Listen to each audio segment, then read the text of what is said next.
We all want the fresh start to feel like a movie montage, explosive, dramatic, and instant. But usually, the desire for a grand gesture is exactly what keeps us stuck. In this episode, we're sitting on the porch with the doorman.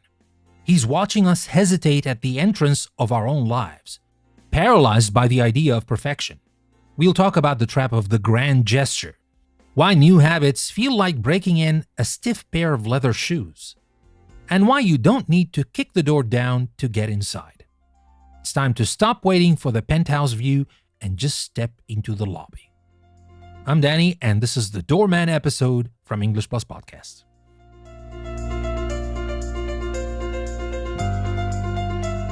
You know, I spend a lot of time standing right here, just watching. It's a good spot. You see a lot of things when you're the guy holding the door. You see people rushing out, late for something they probably didn't want to go to in the first place. You see people coming home, shoulders slumped, carrying the weight of the day in grocery bags that are about to rip. But the ones I notice the most, the ones that really make me scratch my chin, they're the ones standing just outside. I see you. I see you standing on the sidewalk. You're looking at the building. You're looking at the door. It's one of those big, heavy revolving doors. You know the kind, glass and brass moving with a steady, heavy rhythm. Whoosh, whoosh, whoosh. And you're standing there, timing it. You're waiting for the perfect gap.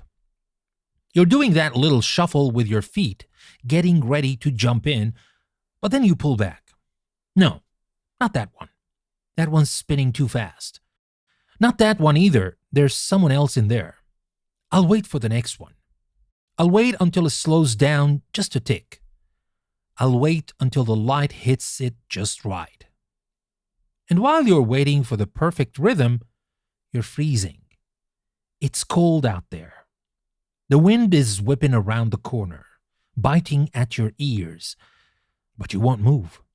You are paralyzed by the idea that there is a perfect way to enter the building. That's what I want to talk to you about today. That paralysis. That heavy, heavy door of perfection you've built in your mind. We're talking about fresh starts today. New chapters, turning the page, whatever fancy greeting card phrase you want to use for it. Everyone loves the idea of a fresh start. It tastes like peppermint, doesn't it? Crisp, clean, hopeful. But I reckon most of you are terrified of it. And because you're scared, you complicate it. You make it into this giant, insurmountable event.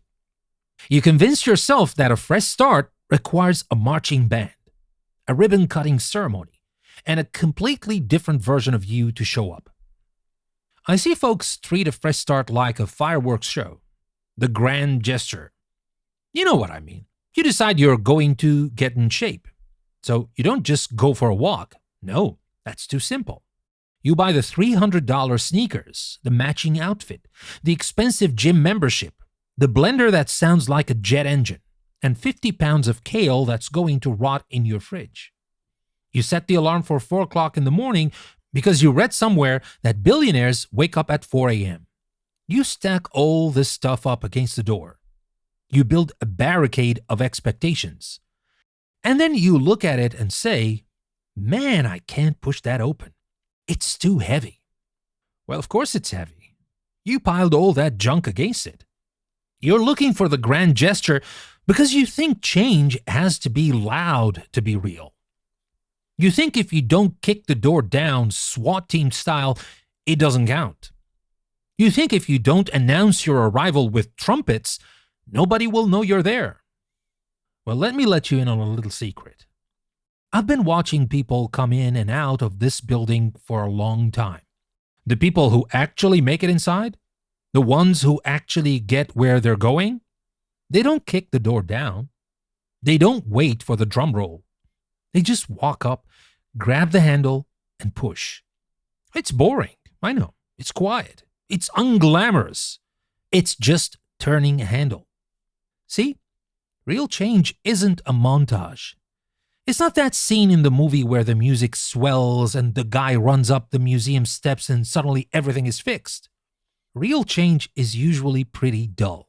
It's saying no to the second slice of pizza on a Tuesday when nobody's watching. It's writing 2 sentences of that book you've been talking about for 10 years instead of writing the whole chapter, and then closing the laptop.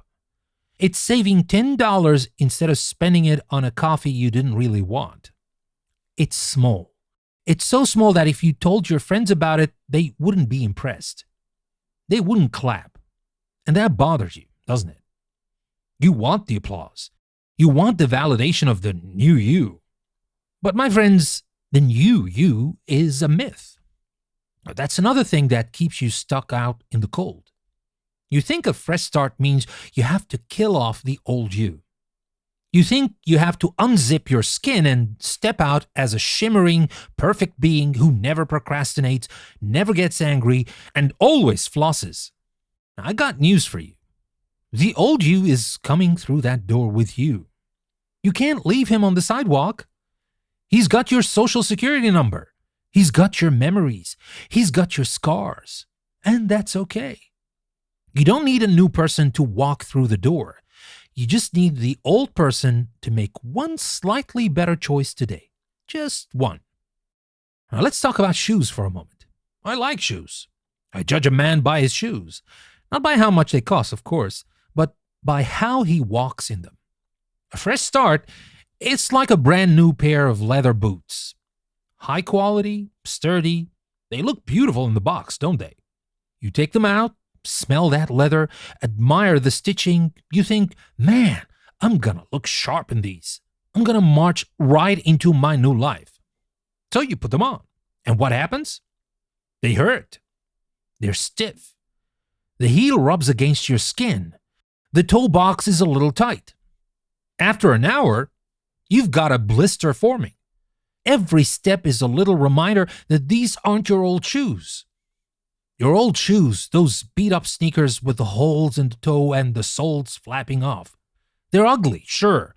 They smell a little funky, but man, are they comfortable. Your foot knows exactly where to sit. You don't have to think about walking in them. So the first time that new boots pinches your heel, what's your instinct?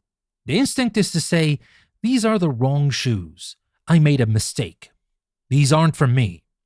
And you want to reach into the closet and grab the old sneakers. Well, that's what happens when you try to start something new. It feels uncomfortable. It feels wrong. It feels clumsy. Maybe you decide you're going to be more organized. So you sit down to plan your week, and it feels restrictive. It feels tight. You feel like you're in a cage. Your brain starts screaming, this isn't freedom. I need to be spontaneous. Well, my friends, that's just a blister. That's just the stiffness of the new leather. It doesn't mean the planning is wrong. It means you haven't broken it in yet. You have to walk through the pain of the blister to get to the part where the boot molds to your foot. And that takes time. You can't fast forward that part. You have to walk a mile, then 2, then 10. And eventually, those boots, the ones that hurt you today, they become the most comfortable things you own. They become a part of you. But you have to wear them through the stiffness. Most of you folks take the boots off the second you feel a pinch. You say, well, I tried. Guess I'm not an organized person.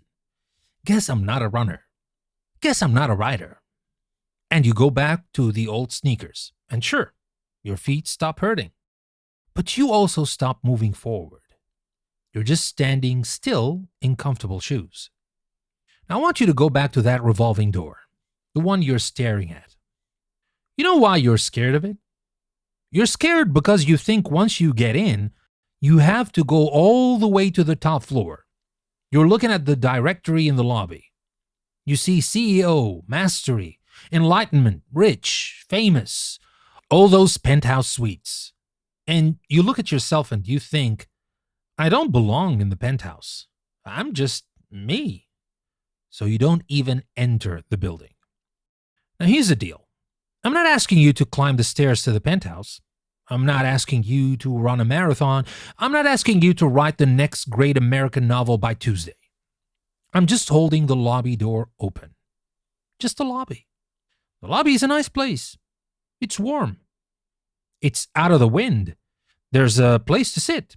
You can catch your breath. A fresh start doesn't mean you have to finish the journey today. It just means you have to start it. It means getting out of the cold. Stop thinking about the destination. Stop thinking about the person you want to be in 5 years. That person is a stranger. You don't know them yet. Focus on the person you are right now, standing on the concrete, shivering. What does that person need?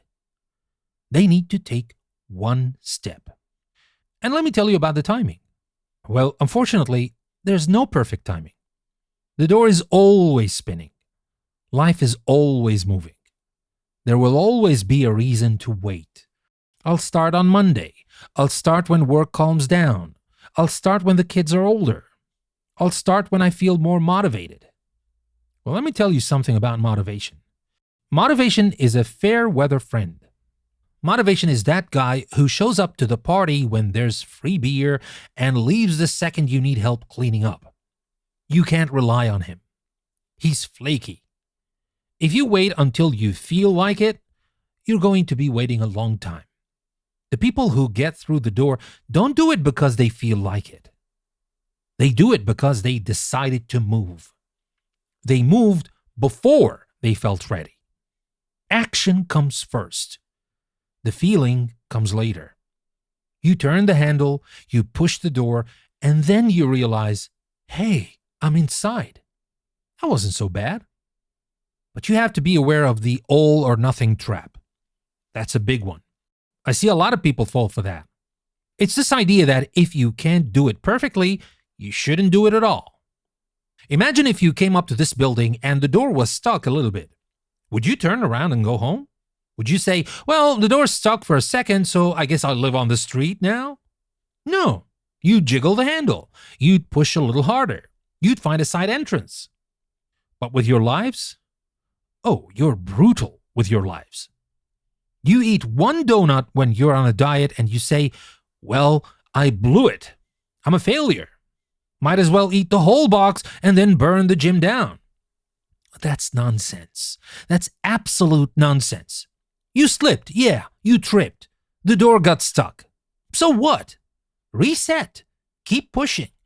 The only way you actually fail is if you sit down on the curb and refuse to get up. My friends, a fresh start isn't a one-time event. It's not something you do on January the 1st and then forget about. A fresh start is a recurring decision. It happens every morning when your alarm goes off. It happens every time you choose water over soda. It happens every time you choose to listen instead of shout. You're going to mess up. You're going to scuff those new shoes. You're going to get caught in the revolving door and go around in a circle a few times before you pop out in the lobby. But that's fine. That's just being human. I want you to think about what you're actually afraid of. Are you afraid of failing?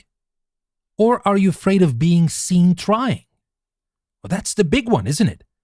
We hate being seen trying. We want everyone to think we just woke up like this. We want it to look effortless. Because if we try and we fail, we feel foolish. If we try and it's hard, we feel weak. But let me tell you, from where I'm standing, the most foolish thing you can do is pretend you don't care.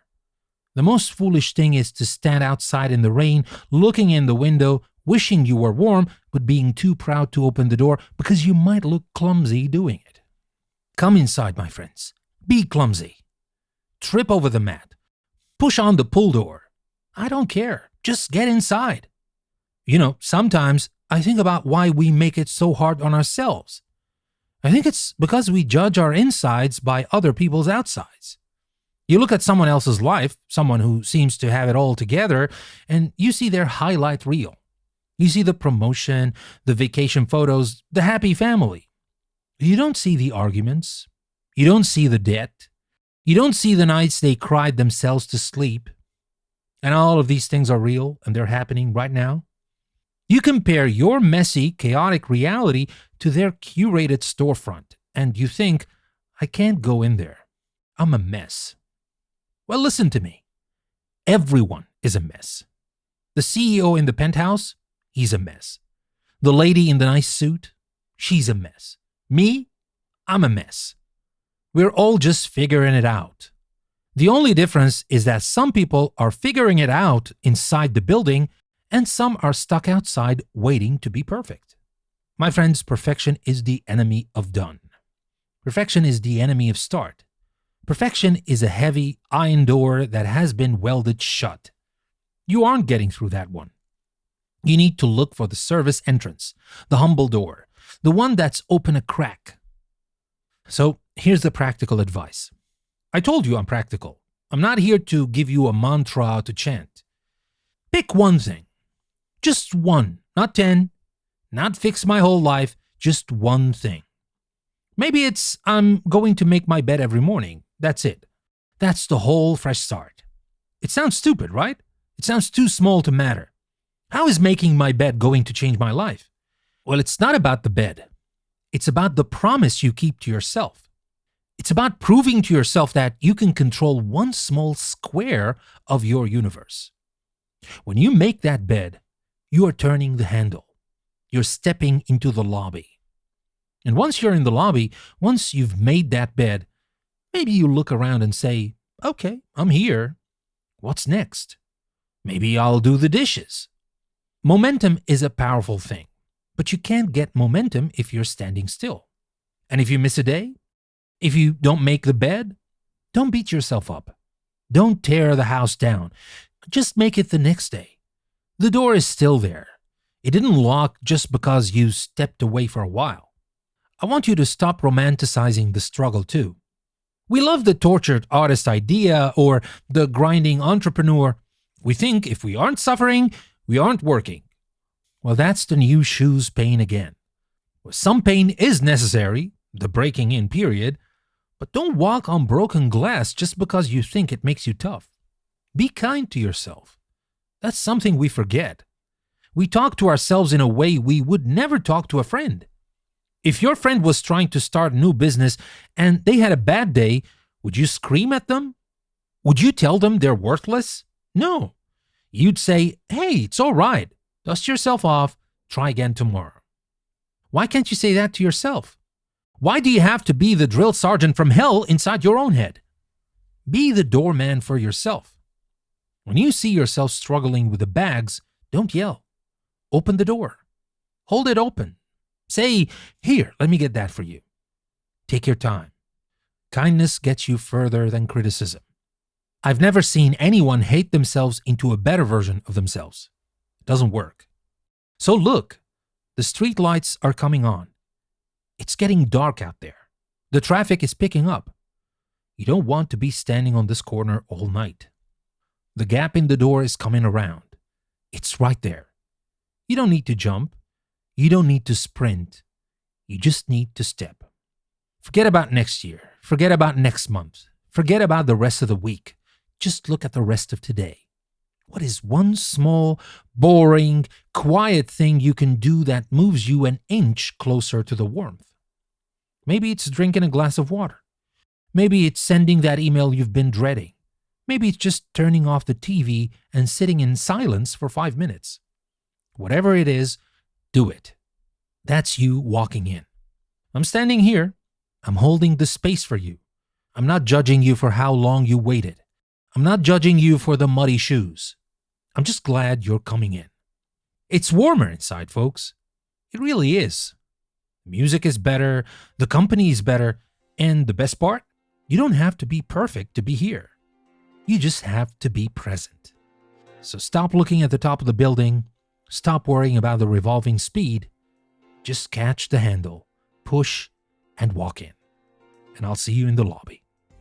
Thank you very much for joining me in this Doorman episode. I'll see you again next time.